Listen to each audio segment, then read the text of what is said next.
हाय, तर कशा आहात? आय होप सर्वजण चांगलेच असाल। तर आजचा व्हिडिओ आपण बनवतोय तो आहे शॅम्पू आणि कंडिशनरची जी आपली सिरीज चालू आहे त्यातला 5 नंबरचा शॅम्पू। 5 नंबरचा जो शॅम्पू आहे मॅट्रिक्स मध्ये तो आहे ऑप्टिकेअर। तर ऑप्टिकेअर हा शॅम्पू आणि कंडिशनर कोणत्या केसांना वापरायला पाहिजे? जे हेअर ट्रीटमेंट केलेले असतात, जसे की स्ट्रेटनिंग स्मूथनिंग केलेले हेअर असतात, त्या हेअर वरती आपण ऑप्टिकेअर हा शॅम्पू आणि कंडिशनर वापरतो। त्यामध्ये सल्फेट आणि पॅरेबेन फ्री वाला तो शॅम्पू आणि कंडिशनर आहे, त्यामुळे आपण त्या हेअर वरती तो वापरतो।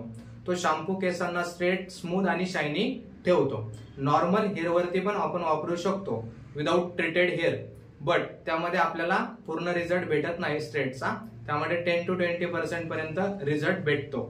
जे हेअर ट्रीटेड आहेत त्यामध्ये 100% आपल्याला रिझल्ट भेटतो। तर तुम्हाला दाखवतो मी, माझ्याकडे आहे, हा आहे शॅम्पू ऑप्टिकेअरचा आणि हा आहे कंडिशनर ऑप्टिकेअरचा। तर तुम्ही हा ट्रीटेड हेअर असेल तर ऑप्टिकेअर शॅम्पू कंडिशनर वापरू शकता, अदरवाइज नॉर्मल हेअरला पण वापरू शकता।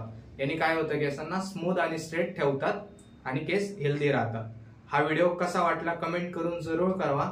व्हिडिओ आवडल्यास लाईक करा, शेअर करा आणि चॅनलला सबस्क्राईब करून ठेवा, म्हणजे नवीन व्हिडिओ तुमच्यापर्यंत लवकरात लवकर पोहोचतील। धन्यवाद।